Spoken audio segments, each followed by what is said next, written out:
बेलैमा बेलैमा अनि बेलैमा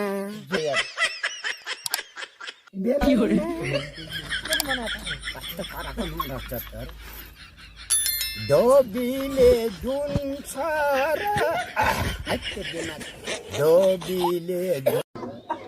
सिक्न कहिले आएर भस्काइदिने छु मैले अहिले कस्तो नतिरेको हेर के गर्दो रहेछ भेलुवा हेरिस् त झन् बढी बजाऊ त झन् बढी बजाऊ हेर्नु त बोईको माया त धेरै होइन म त त्यनी महाराष्ट्रको माया लागेको होइन कि र अनि सुन्नु न जीवन सङ्गिनीको माया त लाग्नुपर्छ नि भा त्यस्तो भन्ने होइन त्यो त महाराष्ट्र त्यस्ता जाठा रड्डी कुरो अनि म त अर्को चस्मा देख्छु त अर्को त्यो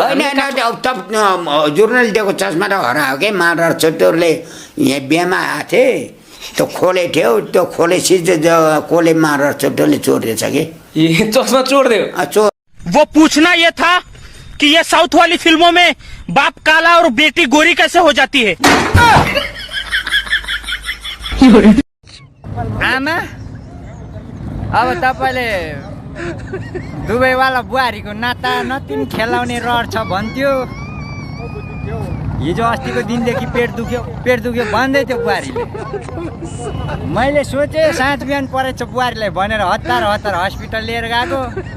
पराठा खाएर ग्यास्ट्रिक भएर रहेछ साँझ बिहान हुन ला होइन रहेछ त्यही भएर पिर लागेर यहाँ आएर बसेँ म त गाना पो गाइदिन्छु वारी टाउन पारी टाउन नेपाल भयो टाउन छात्री पाउन रक्सी टाउन रैले जनै लाउन लङ पिरो सुपारी चाम्रो। हेलो टिकटक तिमीले कस्तो कस्तो भिडियोहरू भाइरल गर्छौ जाक हल्लाउँदै बनाएको भिडियोहरूलाई एउटा कुरा भन्नु थियो हजुर भन्नु न आई लभ यु हेर मलाई लुगा धुन खाना बनाउन भाँडा माझ्न हलो जोत्न बाहिरको काम अनि घरभित्रको सबै काम गर्न आउँछ क्या ए अनि किन आई लभ यु भनिरहेको त सिधै काम चाहियो भन्दा भइहाल्थ्यो त